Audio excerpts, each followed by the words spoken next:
1045 The Team and 1045theteam.com. Happy to be joined on the phone by NBC's own Laffit Pincay. And Laffit, you sat there and watched with us this weekend the unbelievable performance by Arrogate in the Dubai World Cup.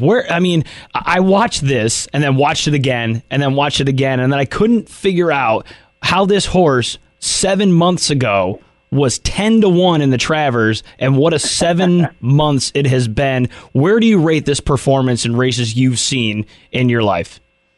Brian, you hate to have a knee-jerk reaction, and that's our tendency in horse racing, is to immediately anoint the next great superstar racehorse, and that was the greatest performance I've ever seen, and I've never seen anything like that. You have to let well, first off, just enjoy the moment, right? And don't worry about comparing him to horses, the greats of yesteryear, or comparing him to America. Whoever you're going to compare him to, first just kind of embrace it as a horse racing fan, because it is so special what we're watching with Arrogate. And then maybe you watch the replay the next day. And in some cases, when you watch a special performance or what is deemed to be special, and you're not quite as impressed the second time, this gets better every time I watch it. I mean, it's impossible what he did in the Dubai World Cup. And by the way, it's funny you mentioned him being 10-1 at the Travers last year, yet every single pundit, scribe, handicapper, and horse racing turf rider will tell you they had him that day. So I have no idea how he paid $22, $23, whatever it was. But in the World Cup, he's made everything else look so easy up to this point. Wiring the field in the Travers, what he did in the Breeders' Cup Classic in conceding several lengths to California Chrome, having to reel in California Chrome in the stretch of the Breeders' Cup Classic on a track where California Chrome is next to unbeatable, how easy he made the Pegasus World Cup look. And in this race, put in a position with a racehorse who's still relatively inexperienced. He's only run a handful of times. For him to get pinched back, to be dead last passing the stands for the first time, and to come roaring from dead last to win the Dubai World Cup, and to actually do it with ease, under wraps. Like, he still did it. You figure that if he has that brutal start and he's still going to win, it's going to be a flying, desperate finish, noses on the wire, and was he able to overcome all that trouble? No, he still made it look easy despite getting slaughtered at the start of the race. Now, where do you think, and I know I'm being a little selfish here being in upstate New York, Laffit, is there any way that I'm going to be lucky enough to see this horse again running at the Spa? Doubtful. Oh, come on, man. Now with it, I know. Look, there was such a clamoring from Saratoga and the racing fans, some of the most passionate, some of the most articulate and intelligent horse racing fans in the country. And they wanted to see American Pharoah, and they had a chance to see American Pharoah. And even though it may not have been the show they wanted to see, and even though the Triple Crown winner was defeated, American Pharoah, that his overall campaign, his 3-year-old campaign, seemed complete because there was a start at Saratoga. I don't think Bob Baffert was thrilled about going back to Dubai to begin with. If you read his lips as soon as Arrogate got left at the start of the race, he was saying maybe we shouldn't have come. I mean, the last time he was there, he had a heart attack, for God's sakes. And you know, Arrogate or American Pharoah being defeated at Saratoga, not that plays into the decision-making, but there's really just, aside from appeasing the racing fans, I don't know why they would go out of their way, Judd, Mont, Baffert, to take Arrogate back to Saratoga. I see the Pacific Classic certainly on the schedule. I would presume to get a run over the track, being that that's where this year's Breeders' Cup Classic will be contested. And you know, Laffit, a lot of these trainers look so far ahead. So obviously the ultimate goal will probably be back to the Breeders' Cup Classic. Is that why you think that could be staying on the West Coast and staying more close to home? Right. He's going to have some time off now.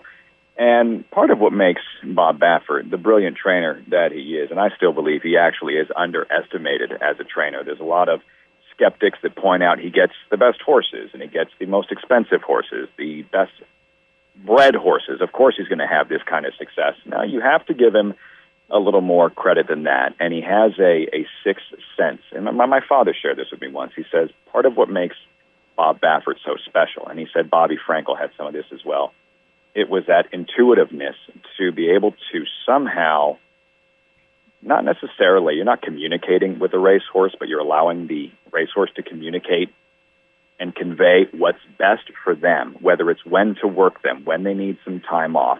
And instead of mapping out a plan, we're going to hit races A, B, and C, and D is the long-term goal. Baffert doesn't plan out that far and in front. He really is. It sounds trite. It sounds cliche. He is going to take it one race at a time. And he'll know the week or two before any given race that he's thinking about running a big horse. If that horse is giving him every indication, every signal that he's ready, he'll run him. If not, he won't. So it's really premature to try and guess what is in store for Arrogate the rest of this season, except my money would be on, I don't know what's going to be before it or after it, I would guess a race in the Pacific Classic, and just like he did with Pharoah and Arrogate last year, some time off. Both of those horses, as special as they are, were able to win the Breeders' Cup Classic off 2-month layoffs. Yeah, Laffit, and a lot of what I put into this race, and you see a lot of it with young riders and some of even the not as experienced riders, that when you have a horse miss the break like that you immediately want to rush. And you see Mike Smith just kind of get him to the outside and get him in position where Arrogate can make a big run. How much do you put on Mike Smith and his big money riding prowess for how well Arrogate ran in Dubai? We've run out of superlatives to describe Arrogate, and maybe the same with Mike Smith as being the chilliest, biggest money clutch rider that there is in North America. And that's saying a lot because it's a special time in horse racing with some superstar riders from coast to coast. But Mike Smith, I don't know that there's such a confidence that Baffert has in Mike Smith, and I think that when things don't go to plan, there's just no panic. And immediately, and I think we were all thinking it, when you saw Arrogate last passing the stands for the first time, maybe because the image was familiar, it was at night, it was under the lights, it was Mike Smith in a very rich horse race on the favorite, far off the pace, you're thinking Breeders' Cup Classic under the lights at Churchill Downs when Zenyatta suffered her only defeat, finishing second to Blame. And after the race in the press conference, he said, he immediately went into Zenyatta mode, and he was going to ride Arrogate exactly the way he did Zenyatta. The worst thing he could have done was rush him up there and try to put him in a position that he normally would be after the bad break. You throw the game plan out the window. You keep him back there. He also took him to the outside. I heard a lot of jockeys and trainers discussing the kickback and the spray that is pretty severe at Maidan. Like it stings, it sticks. He kept him out of the kickback and the spray. And like I said, it wasn't this explosive turn of foot like you see in a grass race. He just started gathering momentum with that big, long, giant stride of his, and he's simply reeling in and passing very talented top-class Grade 1 racehorses and making it all look too easy. But yeah, Mike Smith does a lot of credit for adjusting, calling that audible after things didn't go to plan at the break, and still putting Arrogate in the best position to succeed. NBC's Laffit Pincay joining us now. You can follow him on Twitter at Laffit Pincay TV. Now, going to another big race that was at Maidan, and it looks forward to the first Saturday in May, was the UAE Derby winners Thundersnow. Now, how would you describe this race? The horse barely gets up to win, and do you think this horse should he be on my tickets at all come the first Saturday in May? Hard to say. We'd have to see how he would train at Churchill if, in fact, he goes to Louisville. Very talented with an impressive resume when you consider he's already a Grade 1 winner, a Group 1 winner on grass. He won the UAE 2000 Guineas on dirt. Now he wins the Grade 2 UAE Derby by a nose over a very game Epicharis. We don't know as of right now if Godolphin's going to send Thundersnow to the Derby. The racing manager for Godolphin, John Ferguson, said that Sheikh Mohammed told him it's, quote, definitely a possibility. So we'll have to see. He obviously has the points. Epicharis is not coming to the Derby. He is already headed back or already back in Japan, where Lonnie came straight over from Dubai last year and competed in all three legs of the Triple Crown. We could see Epicharis in the Preakness and or Belmont. Master Plan, who finished third, even style of running, making up ground late. He looks like more of a Belmont horse. If a UAE Derby winner is going to have an impact in a Kentucky Derby, and I think the best finish ever by a UAE Derby winner was the first one that was sent, that China Visit finishing sixth back in 2000, 2001.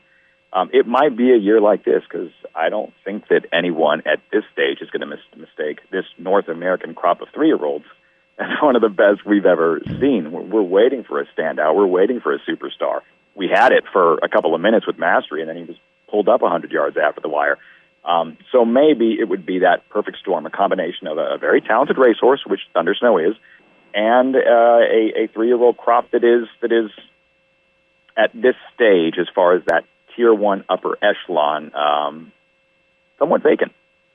Yeah, Laffit, you look at the past few years with the 3-year-old crops that we've had, and I agree with you looking at this one. We're still waiting for that standout, and unfortunately what happened to Mastery, because, again, he was my Derby favorite, and now we look at this weekend's Florida Derby, and right now my new favorite has to be Gunnevera, draws outside, and still does the 9-5 favorite. Do you think this race is just his to lose, or is there anyone else we should be looking at in this Florida Derby field? He has to beat Always Dreaming. The way Always Dreaming is training, and as enthusiastic as Todd Fletcher has sounded about how Always Dreaming has been training, he's legit. And you had a common ownership between Always Dreaming and Battalion Runner. And I always feel like when you have that situation and when you want to keep the horses separate, in many cases. Now, this wasn't the scenario with Baffert when he had Dortmund and American Pharoah. American Pharoah hit the road. Dortmund stayed home. I normally feel like the higher regarded of the two stays home, and the other one hits the road. Battalion Runner, he's not going to run in the Florida Derby, even though he did draw. He was entered. And that was to protect Always Dreaming, I think, if Always Dreaming got hosed at the draw. As we know, going a mile and an eighth at Gulfstream Park, outside post positions are poor for horses that have tactical speed. For Gunnevera, it won't matter. Castellano's just going to take him back, get over, and save as much ground as he possibly can. But that's the horse he has to beat. Always Dreaming. I think he's ready for this test. It'll be his stakes debut, and just based on how good he's looked in the mornings, I think he has a real shot at winning this thing and dispatching of Gunnevera. As much respect as I do have for Gunnevera. NBC's Laffit Pincay. Of course, you can follow him on Twitter at Laffit Pincay TV. Laffit, again, always love having you on the show, and hopefully we'll grab you again right around Triple Crown time. Absolutely. Anytime, Brian. Thanks so much.